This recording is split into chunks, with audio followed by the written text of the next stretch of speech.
Hi friends, ఇప్పుడే షూటింగ్కి వెళ్ళబోతున్నాం, బయలుదేరుతున్నాం.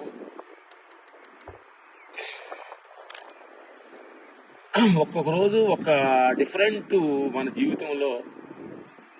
సినిమాలో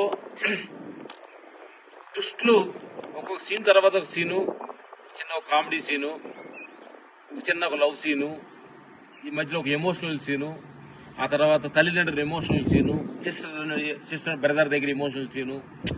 ఇలాంటి సీన్ని ఒక డైరెక్టర్ అనేవాళ్ళు ఎలా డిఫరెంట్ గా క్రియేట్ చేస్తున్నారో మా మిత్రులారా, అలాగే భగవంతుడనే ఈ విశ్వం అనే ఈ సినిమాలో కూడా సేమ్ భగవంతుడు మనకు అలాంటి ఒక ట్విస్టులు పెడుతున్నాడు. ఇవాళ లేచినప్పుడు బాడీ లాంగ్వేజ్, ఇవాళ వేసినప్పుడు ఒక మెంటాలిటీస్, ఇవాళ వేసినప్పుడు ఒక డిఫరెంట్, రేపు ఉండదు, రేపు ఉండాది, ఎల్లుండి ఉండదు.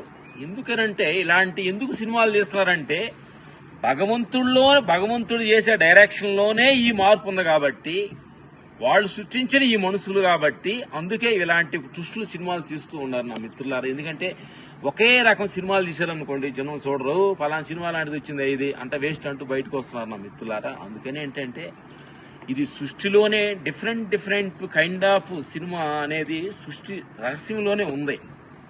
వాళ్ళ ఉత్సాహంగా రేపు నీ బిజినెస్ లాభం, నీ బిజినెస్ నష్టం, నీ భార్య పొగట్టం, ఇంకో రోజు నీ భార్య తిడటం, నీ భర్త ఇంకో రోజు నేను పొగడటం, నీ భర్త ఇంకో రోజు తిడటం, ఇలాంటి అప్ అండ్ డౌన్స్ అనేది ఇది సహజంగానే జరుగుతుంది నా మిత్రులారా. ఇది సహజంగానే ఉంటుందని సత్యాన్ని ఇవాళ మీ భార్య పొగిడితే హ్యాపీ అని చెప్పండి, తిడితే ఓహో రేపు పొగుడుతాడనే నమ్మకాన్ని ఉంచండి. ప్రతి వాళ్ళు కూడా జీవితం అనేది చిన్న మార్పు జరుగుతుంది. ఈ మార్పుని మనం యాక్సెప్ట్ చేయాలి. Okay, thank you.